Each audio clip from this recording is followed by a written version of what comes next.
안녕하세요. 헌터입니다. 오늘 분석해볼 기업은 현대로템입니다. 주가는 2년 가까이 지금 우상향하고 있는 상황이고요. 최근 들어서 더 가파른 상승 보여주고 있습니다. 얼마 전에 또 신고가 달성했죠. 23만원대에 넘겼다가 살짝 내려온 상황입니다. 자, 이런 상황에서 앞으로도 지금의 상승 추세 계속 이어갈 수 있을지 분석을 통한 향후 주가의 흐름 알아보도록 하겠고요. 자, 이제 목표가 설정이 가장 중요하겠죠. 향후 얼마까지 보면서 익절은 어떤 식으로 진행을 하셔야 될지. 자, 그리고 물려 계신 분들은 없으니까 말씀드릴 건 없을 것 같고, 이제 신규 진입 관점까지 다양한 투자 전략도 함께 알아보도록 하겠습니다. 자, 이어서 수급상황입니다. 한 달 기준으로 개인이 팔았고요. 외국인과 기관이 샀습니다. 그리고 최근까지도 거의 꾸준한 비슷한 스탠스가 유지가 되고 있습니다. 자, 개인은 계속해서 차익 실현 나가고 있고, 외국인과 기관 조금 이제 매수세가 약해지는 모습이 있긴 하지만 여전히 매수가 더 강한 모습입니다. 자, 이어서 신용 잔고율입니다. 1.26% 나오고 있고요. 과거 대비 오히려 조금 더 내려왔습니다. 안정적인 수치 이어지고 있고요. 자, 공매도 보겠습니다. 공매도 비중도 상당히 괜찮습니다. 매매 비중 거의 전반적으로 한 자릿수, 그것도 한 5% 안쪽으로 나오고 있고요. 자, 이어서 대차잔고 보시면, 자, 대차잔고 일단 거의 바닥까지 내려와서 최근에 전혀 걱정할 게 없는 상황이다. 그래서 공매도 관련해서는 굉장히 좋은 상황입니다. 자, 이어서 동사 관련 이슈 한번 살펴보도록 하겠습니다. 먼저 2020년도 매출부터 보겠습니다. 자, 2조 7천, 2조 8천, 3조 돌파, 3조 5천, 작년에 4조 돌파, 올해는 5조 7천까지 뜁니다. 그래서 점점 날이 갈수록 상승폭은 매년 더 증가를 보이고 있습니다. 자, 내년에는 거의 7조 근처까지 올라갈 것 같고요. 후년에는 8조대. 자, 꾸준한 상승 흐름도 좋아 보이고요.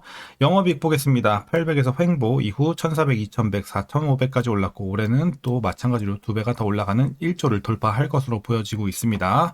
향후 전망도 좋죠. 그리고 당기 순이익도 마찬가지로 배로 오르고 있습니다. 매년. 자, 좋은 상황 이어지고 있습니다. 전반적으로 실적에서는 상당히 잘 진행이 되고 있다 보여지고 있고, 이어서 분기별로 전년 대비 영업이익만 한번 비교해 보도록 하겠습니다. 먼저 지난 2분기에는 1,100대에서 2,500 크게 올랐고요. 3분기 1,300에서 2,600 마찬가지로 2배. 자, 4분기에는 1,600에서 2,900, 1분기 2,000에서 3,000대. 자, 좋은 흐름 계속해서 이어갑니다. 그래서 지금은 전혀 실적 관련해서 걱정이 없는 상황이고, 전 분기 대비해서도 매분기 증가세를 보이는 점도 굉장히 견조합니다. 자, 실적에서는 굉장히 좋은 상황입니다. 이어서 부채 비율 살펴보도록 하겠습니다. 과거 200대에서 최근에 좀 안정을 찾으면서 100대 초반대까지 내려왔습니다. 그리고 내년 후년 가면서 더 내려갈 것으로 보여지고 있어서 지금은 딱히 우리가 부채 걱정도 크게 할 건 없어 보입니다. 자, ROE 보겠습니다. 2, 5, 14까지 올랐고요. 이후에는 10, 21 좀 들쭉날쭉하지만 여전히 두 자릿수 진행이 됩니다. 그리고 올해는 작년도 좋았지만 올해는 30대를 이제 돌파를 하면서 32%. 자, 내년 후년도 계속해서 30대 유지가 될 것으로 보여지고 있어서 수익성은 이제 최근 들어서 상당히 좋은 상황입니다. 과거에도 괜찮았지만요. 자, 이어서 EPS 보겠습니다. 실적과 마찬가지로 꾸준한 가파른 상승 흐름 보여주고 있습니다. 딱히 볼 거 없죠. 너무 좋습니다. 자, 배당금 보겠습니다. 올해 249원 예상치가 나오고 있고요. 전년 대비 소폭 올라갈 것으로 보여집니다.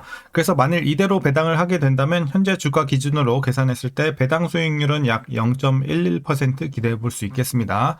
이제 과거에도 높진 않았지만 지금 주가가 너무 많이 올라갔기 때문에 그만큼 이제 배당 메리트는 거의 없어진 상황입니다. 자, 이어서 이제 마지막으로 현재 PER 29.2배, PBR은 8.2배 나오고 있습니다. 그리고 현재 주가 밸류에이션 상황은요, 이제는 이제 고평가 구간에 진입을 했다고 보고 있어요. 일단 재료 좋고 실적 좋긴 하지만 그거에 비해서도 일단은 주가는 좀 많이 올랐습니다. 그래서 약간의 고평가 구간, 살짝 비싼 정도 보시면 될 것 같습니다. 자, 이어서 동사 관련 이슈 한번 살펴보도록 하겠습니다. 자, 먼저 3분기 실적이 일단 또 괜찮게 기록이 될 것 같아요. 영업이익과 매출이 모두 이제 시장 기대치를 상회할 전망입니다. 서프라이즈도 기대를 해볼 수가 있는 3분기 상황이고요. 그 배경으로는 폴란드 1차 계약의 잔여 물량이 매출에 반영이 되는 가운데 2차 계약분도 매출 인식이 시작되면서 실적 성장이 이어지고 있기 때문입니다. 자, 그리고 이어서 이제 시장에서 우려했던 폴란드 계약 무산 가능성이 사실 무근임이 확인이 되면서 현대로템의 성장 모멘텀이 더욱더 탄탄해졌습니다. 현대로템은 이제 지난 8월 약 9조 원 규모의 2차 계약을 체결했는데요. 총 261대의 전차로 구성된 이번 계약에는 K2 전차 180대와 81대의 계열 전차, 그리고 현지 생산 및 MRO 기술 이전까지 포함이 됐습니다. 그리고 폴란드 측에서 밝힌 계약 지연 사유는 현지 생산을 위한 구체적인 사양 논의와 관련 업체 조율로 장기적으로 신뢰할 수 있는 파트너십 구축을 위한 필요한 절차였습니다. 자, 이어서 최근에는 중동 지역과의 신규 계약 체결에 대한 기대감 또한 커지고 있는데요. 현재 중동의 여러 국가가 현대로템의 전차에 또 큰 관심을 나타내고 있는 것으로 알려졌습니다. 그리고 중동과의 교류 상황과 부품 밸류체인 등을 고려하면 1개 이상의 수출 프로젝트가 연내 또 이제 발표 가능성이 크다고 판단이 되고 있고요. 최신 옵션이 강화된 K2ME가 납품될 가능성을 고려하면 전체 사업 규모는 폴란드 2차 이행 계약에 필적할 전망입니다. 이런 또 좋은 이슈. 자, 이어서 협력업체들의 증설 소식 또한 신규 수출에 대한 기대감을 높이고 있는데요. K2 전차의 포신을 생산하는 현대 위안은 올해 25% 증설에 이어 26년 40% 추가 증설을 계획 중에 있습니다. 또한 차량 제어 컴퓨터를 생산하는 코츠 테크놀로지는 50% 증설을 위해서 과천 신사옥을 매입을 했고요.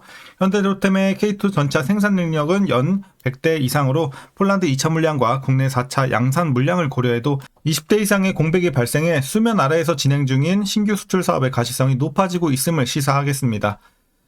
자, 그뿐만 아니라 잠재 수출 시장 규모도 상당한데요. 이라크, 아랍에미리트, 사우디, 슬로바키아, 루마니아, 페루, 모로코 등 7개국의 잠재 도입 물량만 1,500대 이상에 달하고 있습니다. 그래서 이 중 절반만 수주를 한다고 해도 5년 이상의 생산 물량을 확보하게 되는 셈이고요. 특히 내년 미군 철수에 따른 전력 공백이 예상되는 이라크와 러시아 위협에 노출된 이 동유럽 국가들의 도입 필요성이 상당히 좀 시급해 보입니다. 이런 점도 우호적으로 작용하고 있습니다. 자, 이제 마지막 이슈는 이제 철도 사업 되겠습니다. 이쪽 부분도 상당히 긍정적인데요.